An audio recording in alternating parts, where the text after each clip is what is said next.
छोटी बच्चियों का अच्छा छूना और गलत छूने की ट्रेनिंग दें। घर में कैद करने से बच्ची एहसास कमतरी का शिकार हो जाएगी, जो आगे जाके जिंदगी में मसाइल खड़े होंगे। औरत बद किरदार हो तो मर्द तलाक दे देता है, और मर्द बदकार हो तो औरत कुछ भी नहीं कर सकती। शैतान को पहचानने के कौन से निशान होते हैं? जलती हुई आग, 5 कोनों वाला सितारा। जो लड़कियां बॉयफ्रेंड बनाती हैं उन्हें आवारा समझा जाता है। ऐसी लड़की बिना शादी के इस्तेमाल हर कोई करना चाहता है, जिसे कोई भी बीवी बनाना नहीं चाहता। अल्लाह ताला कहते हैं तुम निकाह करो, रिस्क मैं दूंगा। मगर हमारे माशरे में मर्द की अच्छी जॉब हो, घर हो तो निकाह होगा। इसलिए हमारे माशरे में जिना आम होता जा रहा है। निकाह को आसान बनाएं, मुश्किल नहीं। 2 चीज़ों की आदत बनाइए, मदद करना या कम अज कम किसी का नुकसान न करना।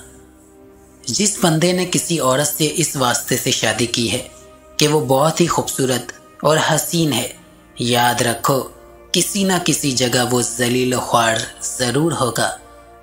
सबसे कंजूस इंसान वो है जो अपने माल को अपने ऊपर खर्च करने के बजाय अपने वर्सा के लिए बचाए। अगर दुनिया फतह करना चाहते हो तो अपना लहजा धीमा रखो, क्योंकि लहजे का असर तलवार से भी ज्यादा होता है। शौहर का साथ हो तो औरत मुश्किल से मुश्किल हालात से भी नहीं घबराती, और अगर वही साथ ना दे तो वो बहुत जल्द थक जाती है।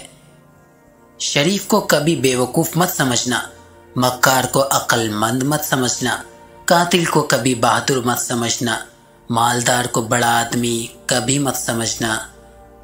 अपना गम हर किसी को मत बताएं, क्योंकि मरहम हर घर में हो ना हो, नमक जरूर होता है।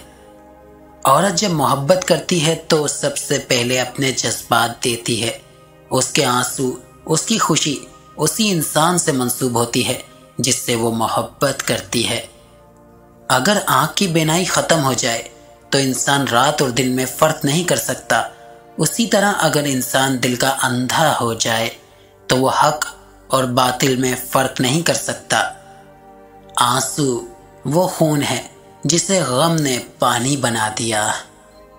बद इखलाक इंसान हमेशा गुस्से और परेशानी में मुब्तला रहता है।